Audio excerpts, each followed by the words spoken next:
Hi, my name is Dutch Hedrick, and I'm of Rube's Good Brewing Coffee. We're in Kittrell, North Carolina.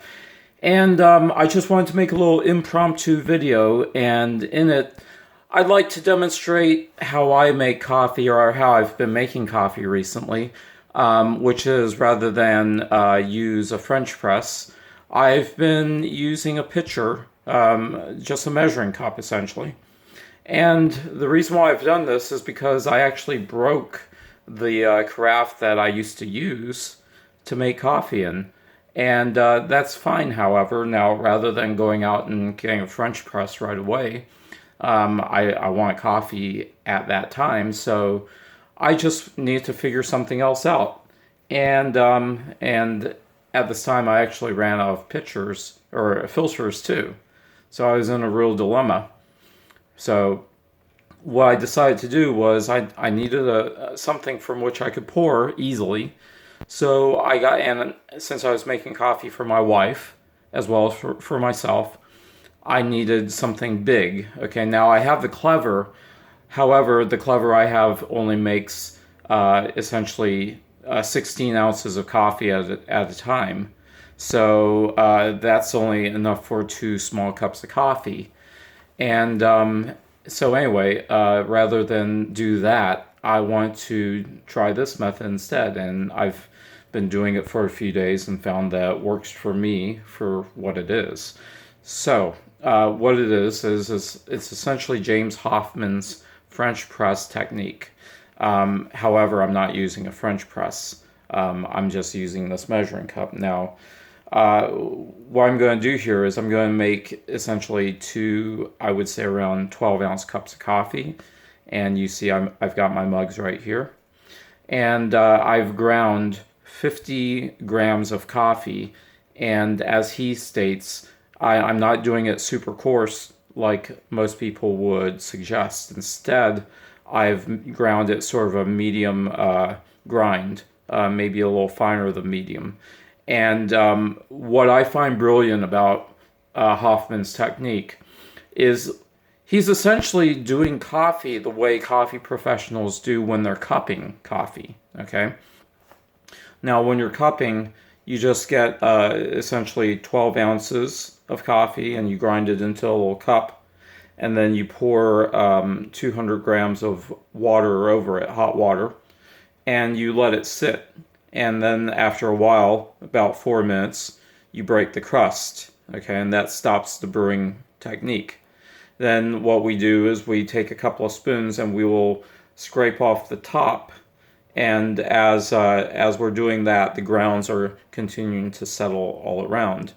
And after that, what the next step usually is to take a spoon and you slurp it really loud, go like that, okay? And that's intended to aerate the coffee in your mouth. Essentially, it makes it a gas so that you're getting all the flavors going through your nose, okay, through your nasal passages. Now, the only difference between cupping and Hoffmann's technique is he's doing the same thing, but he's doing it in a French press, okay? Now, the only difference between Hoffmann's technique and mine here is I'm doing it in a measuring cup because I don't have a French press. However, my main point here is if you, because I know one of the barriers for getting into specialty coffee is that people feel like you have to buy a lot of equipment. Now, I have bought a scale. I've got a measuring cup, of course. I've got a grinder, a bird grinder, and I've also got a kettle. Okay. So with these simple things, a lot of the things you might actually have around your house. For instance, you might already have a kettle to boil tea, okay? But you don't need much. You just need these basic things and you can make really, really good coffee. So here what I'm going to do now is I'm going to pause the video and I'm going to come back and I'm going to put in my coffee. I'm going to put in my hot water and then we're going to go from there, okay? I'll be right back. All right, now I'm going to go ahead and add my coffee.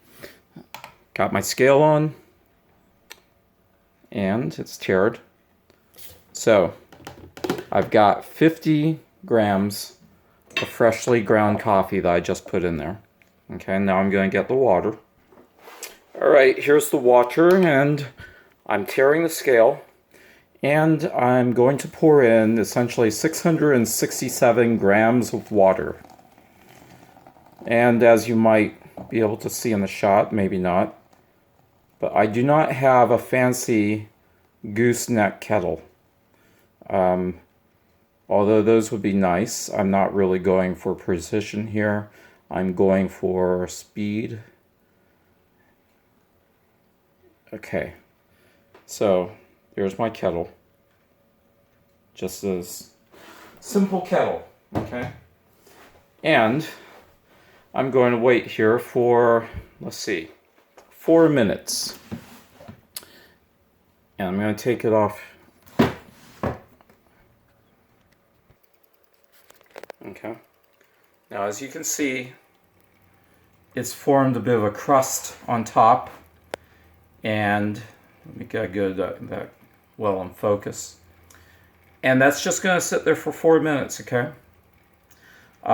In the meantime, you can do whatever you would normally do while you're brewing. Just don't forget about the time, mind the time, and be sure to come back in 4 minutes because you're going to want to stop the brewing process by breaking the crust at that point, okay? We'll come back when it's time. Okay, it's been about 4 minutes at this point.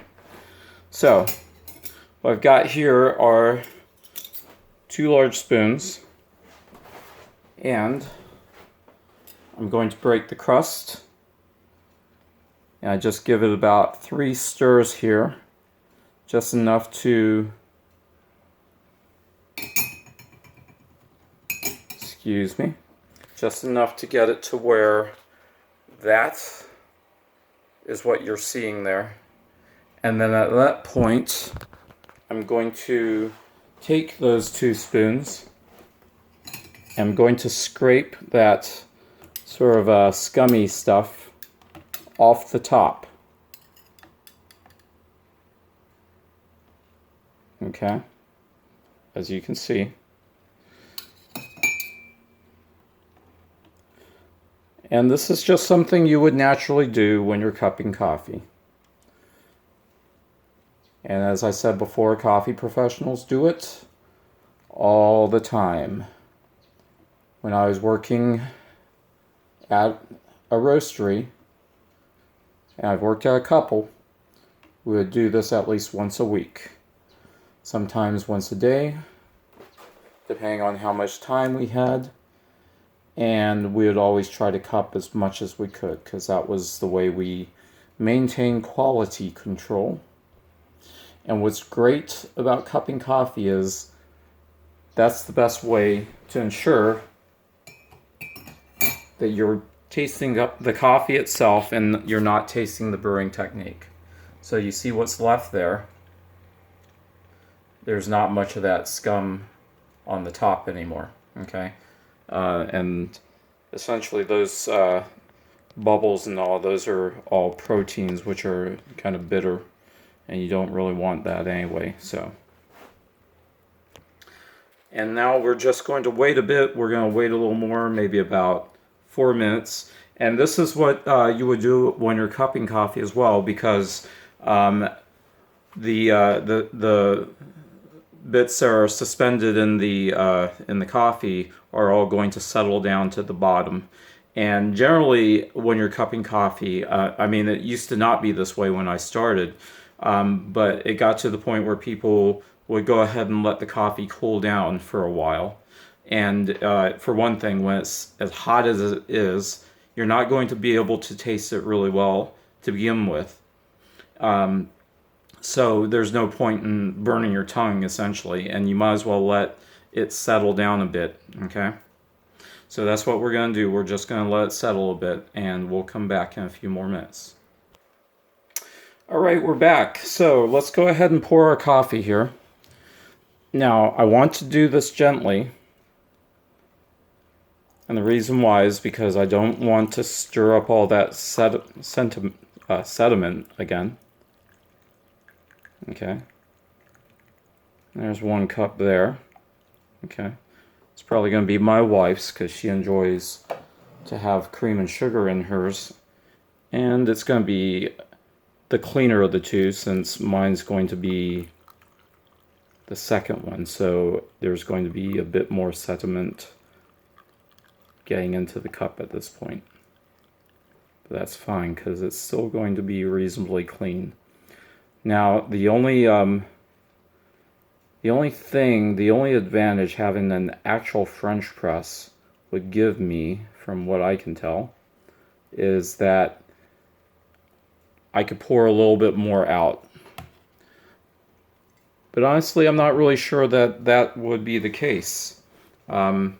Because whenever I had a French press, it would essentially be pretty dirty at the bottom. I really don't think that's the case. I think you really wouldn't get that much of an advantage using an actual French press as you would just using a measuring cup like I have. Okay, and that's about it. I just wanted to show you that really it doesn't really take a lot of investment to have great coffee. If you want to get into the world of specialty coffee, you don't have to invest too much into a bunch of fancy machines or equipment. I don't have a lot of money myself, so I'm very sympathetic to those who see cost as being a barrier for getting into specialty coffee. So this is my way of saying, hey, this is what I do. So in the meantime, hope this helps. Please leave your comments below and subscribe because I intend to make more videos like this and about roasting and brewing. And in the meantime, happy roasting, happy sipping, and happy brewing. And this is Dutch Hedrick, Rube's Good Brand Coffee. Thank you.